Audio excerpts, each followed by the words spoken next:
Dual nature of radiation and matter లెసన్లో కొన్ని important problems చూద్దాము, 2 మార్క్స్ ప్రాబ్లమ్స్. సో ఇప్పుడు మనం నెక్స్ట్ క్వశ్చన్ చూద్దాం. ఈ క్వశ్చన్ వచ్చేసి మనకి టీఎస్లో 2016, 2024లో వచ్చాయి, ఇంకా ఏపీలో 2017లో వచ్చింది. అసలుకి క్వశ్చన్ ఏంటిది? Right down Einstein photo electric equation. So మనకి ఈ క్వశ్చన్లో వచ్చేసి మనకి ఐన్స్టైన్ యొక్క ఫోటో ఎలక్ట్రిక్ ఈక్వేషన్ అనేది రాయమన్నారు అనమాట.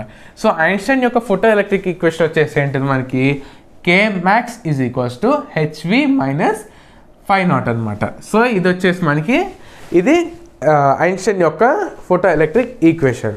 సో ఇప్పుడు మనం దీన్ని కనుక ఎక్స్పాండ్ చేసి రాస్తే ఈచ్ టర్మ్ని, అప్పుడు ఏమవుతుంది మనకి K max వచ్చేసి మనకి maximum kinetic energy of the photo electron, ఇంకా హెచ్ వచ్చేసి మనకి ప్లాంక్ కాన్స్టెంట్, వి వచ్చేసి frequency of the instant light, ఇంకా ఫై నాట్ వచ్చేసి work function of the metals అనమాట. సో ఇక్కడ మనకి ఐన్స్టైన్ యొక్క ఫోటో ఎలక్ట్రిక్ ఈక్వేషన్ వచ్చేసి ఏం ఎక్స్ప్లెయిన్ చేస్తుంది మనకి, అది మనకి ఫోటో ఎలక్ట్రిక్ ఎఫెక్ట్ అనేది మనకి అది ఎక్స్ప్లెయిన్ చేస్తుంది అనమాట.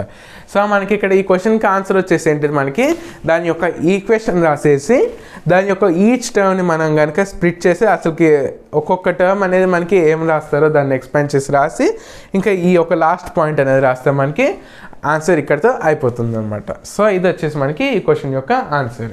సో ఇప్పుడు మనం నెక్స్ట్ క్వశ్చన్ చూద్దాం. ఈ క్వశ్చన్ వచ్చేసి మనకి టీఎస్లో 2016, 2017, 18. సో మనకి అసలు 2 మార్క్స్ క్వశ్చన్లో ఎక్కువ రాయాల్సింది ఏం లేదు, మనకి జస్ట్ ఆ క్వశ్చన్లో ఏమడిగాడో దానికి పాయింట్ టు పాయింట్ వస్తే సరిపోతుంది. సో మనకి ఏ క్వశ్చన్ నేర్చుకున్నా దానికి కొంచెం కాన్సెప్ట్తో నేర్చుకుంటే మనకి రాసేటప్పుడు ఈజీగా ఉంటుంది. సో ఈ వీడియోస్లో మేము ఏం చేసామంటే కొంచెం ప్రతి క్వశ్చన్కి కొంచెం ఎక్స్ట్రా కాన్సెప్ట్ యాడ్ చేసి మేము వీడియో చేసాము. సో దీంతో కనుక మనం నేర్చుకున్నట్లయితే మనకి ఫర్దర్గా క్వశ్చన్ రాసేటప్పుడు ఈజీగా అవుతుంది. సో మా కాలజ్ఞాన్ ఛానల్ కనుక మీకు నచ్చినట్టయితే లైక్ చేసి, షేర్ చేసి, సబ్స్క్రైబ్ చేసుకోండి. Thank you.